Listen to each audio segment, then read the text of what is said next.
नीति का मतलब होता है जब जो कार्य करना चाहिए उसको करना, और जब जो नहीं करना चाहिए उसको नहीं करना, उसको बोलते हैं नीति। तो जब महाभारत का युद्ध हुआ, तो युद्ध होने के बाद जब वो पांचों भाई एक बार कहीं बैठे थे और परस्पर अपनी अपनी प्रशंसा कर रहे थे। अर्जुन कह रहे थे कि भाई ये महाभारत का युद्ध किसने जीता पता है? तो अपने उनके धनुष का नाम गांडीव था। गांडीव धनुष को हाथ में लेके बोले ये तो मेरे इस धनुष ने जीता है सारा महाभारत का युद्ध, अगर ये धनुष नहीं होता तो ये युद्ध नहीं जीता जाता। तो फिर भीम ने अपनी गदा उठाई, बोले भाई ये युद्ध तो इस गदा ने जीता है, क्योंकि दुर्योधन को किसने मारा? अगर दुर्योधन नहीं मरता तो कहाँ युद्ध जीत पाते। तो इधर अर्जुन ने कहा कि भीष्म और कर्ण को यदि नहीं मारते तो क्या हम इनसे जीत सकते थे? तो ये तो मेरे धनुष ने ही किया।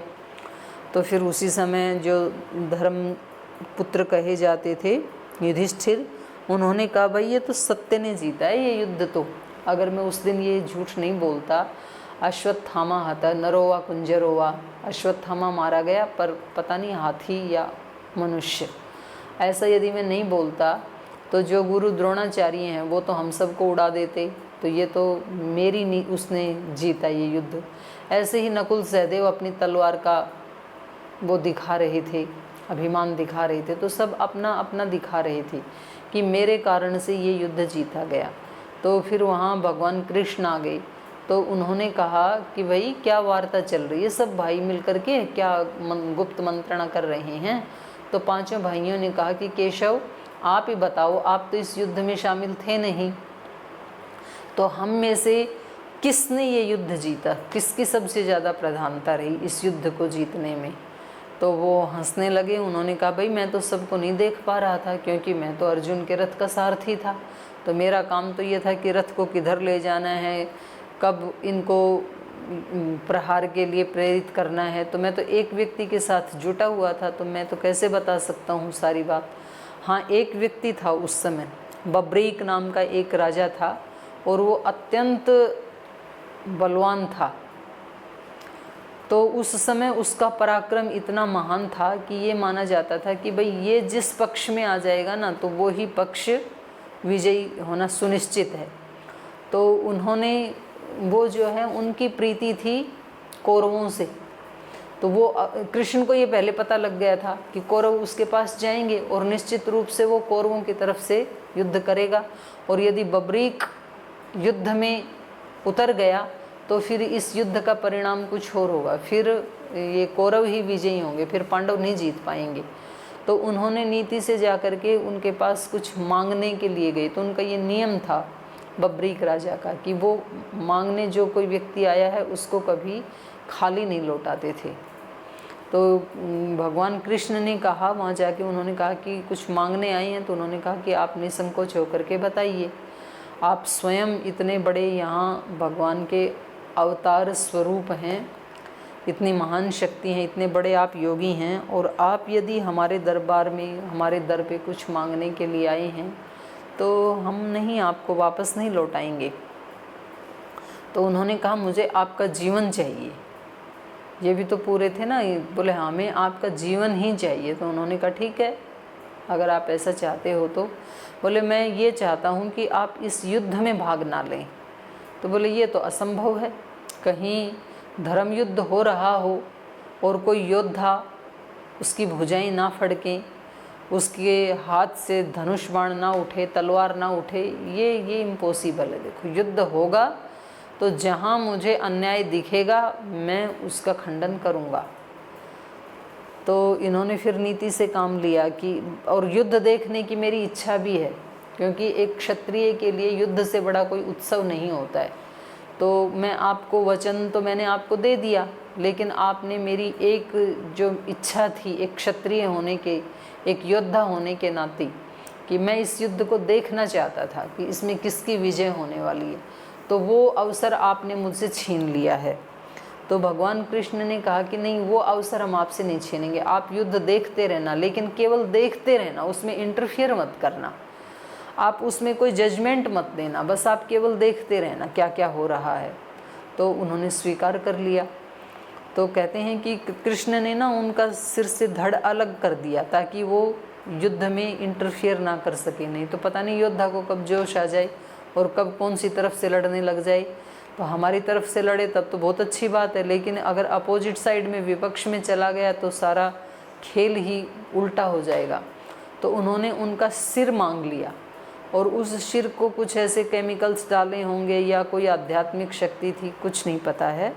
वो पूरा युद्ध जब तक चला तो वो पूरी चेतना से युक्त रहा उनका सिर। तो आज भी उनके सिर की पूजा होती है कलयुग में भी, तो बहुत लोग वहाँ पे जाते हैं। उसको इधर राजस्थान में उनकी बहुत मान्यता है, खाटू श्याम बोलते हैं बबरीक कोई।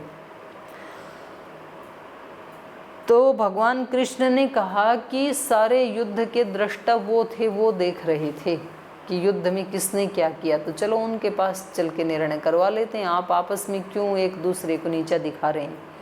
तो सब के सब मिलके कृष्ण सहित वो बबरीक के पास जाते हैं कि आप बताइए इस युद्ध में सबसे बड़ा पराक्रम किसका रहा। तो अर्जुन को लगता था कि मेरा ही नाम लेने वाले हैं, भीम को लगता था मेरा लेने वाले हैं, ऐसे पांचों भाइयों को लग रहा था। लेकिन उन्होंने थोड़ा 1 मिनट के लिए उन्होंने थोड़ा चिंतन किया और उसके बाद उन्होंने जो निर्णय दिया वो बिल्कुल अलग ही था। उन्होंने कहा भाई ये युद्ध ना तो अर्जुन के धनुष ने जीता है, ना भीम की गदा ने जीता है, ना युधिष्ठिर के धर्म और सत्य ने जीता है, ना नकुल सहदेव की तलवार ने ये युद्ध जीता है, बल्कि ये युद्ध तो भगवान कृष्ण की नीति ने जीता है। जो इनकी नीति थी ना, अगर ये नीति संपन्न नहीं होते, नीति का मतलब क्या है, क्योंकि इन्होंने कहा था कि मैं वो नहीं उठाऊंगा, हथियार नहीं उठाऊंगा, लेकिन इन्होंने वो रथ का पहिया उठा लिया। तो ये नीति है, वो हथियार भी नहीं है, कोई अस्त्र भी नहीं है, शस्त्र भी नहीं है, और उससे इन्होंने प्रहार भी कर दिया।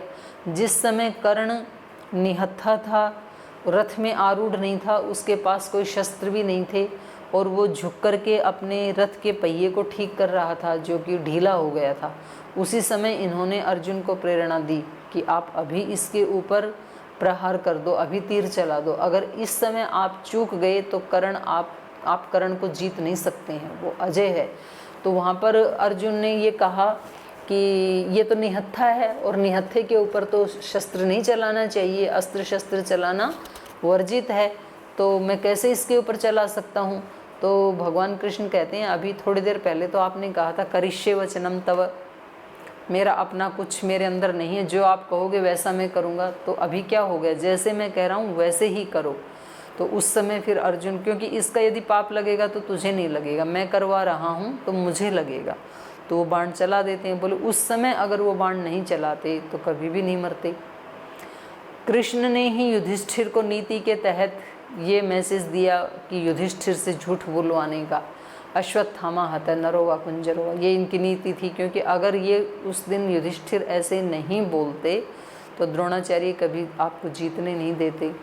तो इन्होंने ही नीति से अर्जुन को भीष्म पितामह के पास भेजा कि जाओ उनसे पूछ के आओ रात को कि आपकी मृत्यु का रहस्य क्या है। क्योंकि पहले दिन जो भीष्म पितामह हैं जिन्होंने आजीवन ब्रह्मचर्य व्रत का पालन किया था, तो उन्होंने इतनी बड़ी उम्र में भी इतने पराक्रम से युद्ध किया, इतने पराक्रम से उन्होंने मतलब बाणों की बौछार कर दी कि पांडवों के छक्के छूट गए थे।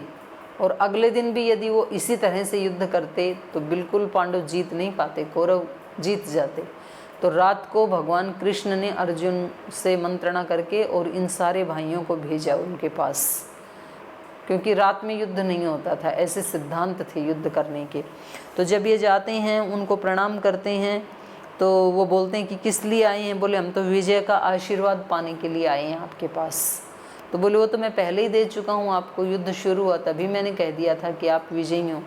तो इन्होंने कहा कि जब तक आप जिंदा हैं तब तक हम विजयी हो कैसे सकते हैं, तो आप कोई ऐसा उपाय बताइए कि हम, और क्योंकि युद्ध के मैदान में हथियार एक बार हाथ में उठा लिया तो ऐसे ये युद्ध का नियम नहीं है, वीरों का ये नियम नहीं है कि चलो मैं ढीले ढाले मन से करूँगा युद्ध। जैसे आजकल सेटिंग हो जाती है क्रिकेट मैच आदि में कि हम बल्ले को ऐसे मारेंगे बस और हमें इतने पैसे दे दो और हम हरा देंगे, अपने देश को भी हरा देते हैं कई बार पैसे के लिए। तो ऐसी सेटिंग होती नहीं थी उस समय। मतलब लड़ेगा तो वो पूरे पूरे पराक्रम के साथ लड़ेगा। तो इन्होंने पांचों भाइयों ने कहा कि भाई आप यदि इस तरह से लड़ते रहेंगे तो हम कैसे विजयी हो सकते हैं, तो कोई ऐसा उपाय बताओ जिसमें आपको हराया जा सके। तो उन्होंने कहा कि इसका तो एक ही उपाय है कि मैं ब्रह्मचारी हूँ और मैं वीर हूँ, योद्धा हूँ, तो किसी स्त्री के ऊपर मैं प्रहार नहीं करता हूँ। तो किसी ऐसे शिखंडी व्यक्ति को ला करके मेरे सामने यदि खड़ा कर दिया जाए, किसी स्त्री को या शिखंडी को, तो मैं हथियार नहीं चलाऊंगा, मैं रोक दूंगा अपने हथियार उस समय, और जिस समय मैं रुका हुआ हूँगा उस समय आप मेरे ऊपर प्रहार कर देना। मतलब अपनी मृत्यु का राज भी खुद ही बता रहे हैं उनको। लेकिन ये पूछवाया किसने? ये कृष्ण ने पूछवाया, उनकी नीति ने पूछवाया। तो फिर अगले दिन ऐसे ही किया, शिखंडी को लाया गया वहाँ पे, उनके सामने आते ही उन्होंने हथियार नीचे डाल दिए कि इस पे हम प्रहार नहीं कर सकते हैं, ये हमारे पौरुष और पराक्रम के विरुद्ध बात है कि हम किसी एक ऐसे निर्बल उसके ऊपर, किसी शिखंडी के ऊपर प्रहार करें। फिर जब दुर्योधन और भीम का युद्ध हो रहा था तो गदा का ये नियम है कि गदा को जंघा से नीचे उसका प्रहार नहीं किया जाता, जंघा के ऊपर ऊपर उसका प्रहार किया जाता, कमर के ऊपर ऊपर उससे प्रहार किया जाता है। तो दुर्योधन इतनी प्रचंडता से लड़ रहा था, बहुत पराक्रमी था दुर्योधन भी। तो भीम का काबू ही नहीं चल रहा था। तो उस समय भी कृष्ण ने इशारा किया और उनको याद दिलाया कि इन्होंने ना द्रौपदी को ये कहा था कि तुम मेरी गोद में आकर के बैठ जाओ। तो इन्होंने पैर की तरफ इशारा करके द्रौपदी को कहा था तो तुम इनके पैर को ही यहाँ से तोड़ डालो। तो फिर उसने उसके जंघा के नीचे प्रहार किया गदा का, तब दुर्योधन की मृत्यु हुई। यद्यपि दुर्योधन ने बताया भी कि ये धर्म विरुद्ध है। तो इन्होंने कहा कि अच्छा आज आपको धर्म की याद आ गई। तो महाभारत के युद्ध को देख करके तो बिल्कुल ऐसे ही लगता है कि वहाँ पर नीति से काम लिया जाता है युद्ध में, केवल मात्र सिद्धांत नहीं, सिद्धांतों के साथ साथ नीति भी काम करती है। तो बब्रीक ने बताया कि भाई यहाँ ये जो महाभारत का युद्ध है ये तो कृष्ण की नीति ने जितवाया है। जब जो नीति का फैसला लेना चाहिए था, जब जो करना चाहिए था, उस समय यदि ये नहीं बताते तो आप युद्ध नहीं जीत पाते। तो ऐसे यहाँ पर भी बताया है कि ये जो महाराजा दशरथ के जो मंत्रिमंडल के लोग हैं ये कैसे हैं? नीति शास्त्र विशेषज्ञ, हाँ नीति शास्त्र को जानने वाले हैं। तो उसमें कूटनीति, रणनीति, युद्ध नीति, वो सारी अलग अलग नीतियाँ होती हैं, कैसे क्या करना है, साम दाम दंड भेद, ये 4 नीतियाँ अपनाई जाती हैं मंत्रियों के द्वारा, राजनेताओं के द्वारा। तो ये भी कैसे हैं? ऊपर वाला चरित्र सारा है। ऊपर वाले चरित्र को देख करके लगता है कि किसी योगी का वर्णन किया जा रहा है, लेकिन योगी होने के साथ साथ इनको योद्धा भी होना है, पराक्रमी भी हैं। योगी और योद्धा होने के साथ साथ नीति निपुण भी होना चाहिए। जो चंद्रगुप्त और चाणक्य का जो रोल है, माने उनको शिक्षा तो दी ही चाणक्य ने, लेकिन राजनीति, उस राजनीति के क्या क्या सिद्धांत हैं, कब कब कौन कौन सी नीति अपनानी चाहिए, ये चाणक्य यदि चंद्रगुप्त को नहीं बताते तो वो भी कभी भी धनानंद को पराजित नहीं कर सकते थे, वो भी बड़ा बलवान था। तो यहाँ जो राजनेता हैं या जो पराक्रमी हैं तो उनको नीति विशेषज्ञ भी जरूर होना चाहिए। नीति शास्त्र विशेषज्ञ सततम प्रियवादिनः, और सतत प्रिय बोलने वाले थे, क्योंकि मंत्रियों के पास तो सारी प्रजा और उस मंत्रालय से संबंधित कितने लोग मिलने आएंगे, अपनी फरियाद लेकर के आएंगे, और यदि वो उनको ठीक रिस्पॉन्स नहीं देंगे तो प्रजा में तो फिर आक्रोश फैल जाएगा, असंतोष फैल जाएगा। तो ये आधा तो उनको प्रिय बोल के ही ठीक कर देते हैं, उनके पास आने वाले हैं कि हाँ हाँ ज़रूर आपका काम करेंगे, और वो आज नहीं हो पाएगा तो कल कर देंगे। तो इतना बोलने मात्र से ही व्यक्ति संतुष्ट हो जाता है, और काम भले ही वो कर देगा, लेकिन यदि वो झुंझलाता है तो फिर दूसरे लोग उसकी बाहर जा कर के उसको क्रिटिसाइज करते हैं। तो इनमें ये गुण है सततम प्रियवादिनः। ईदृशैः तै अमात्यैश्च राजा दशरथो नघः उपपन्नो गुणोपेतैरन्वशासद्वसुन्धराम्।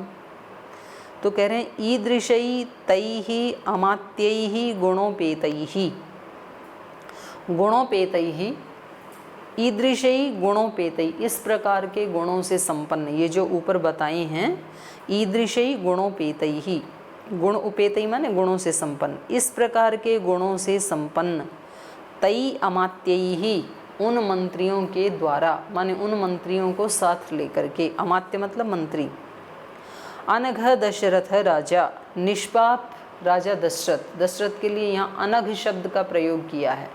अनघ मतलब जिसने कभी कोई पाप नहीं किया हो, जो पापी नहीं है। निष्पाप, निष्पाप राजा दशरथ इस प्रकार के जो मंत्रिमंडल के लोग हैं, ऐसे मंत्रियों से और ऐसे गुणों से युक्त मंत्रियों से घिरा रहता था। उपपन्ना, उपपन्ना माने घिरा रहता था, उनके साथ रहता था, ऐसे ऐसे मंत्री थे।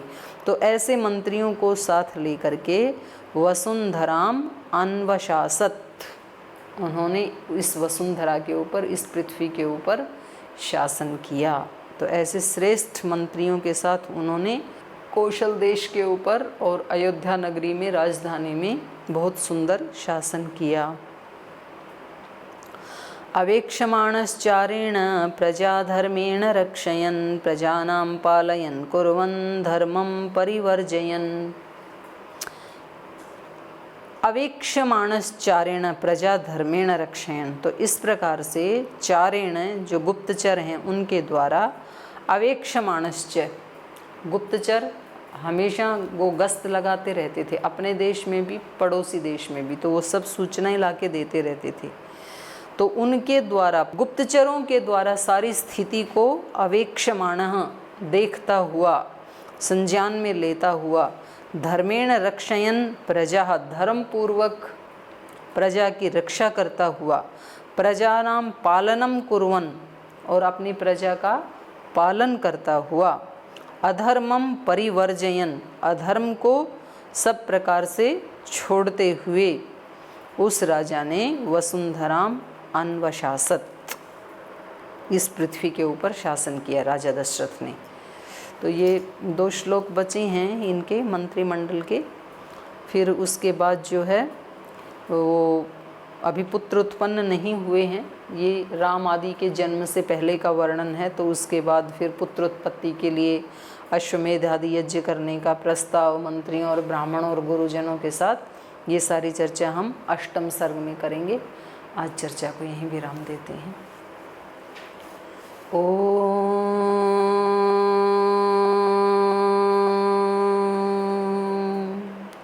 शांति शांति शांति। श्री गुरुभ्यो नमः।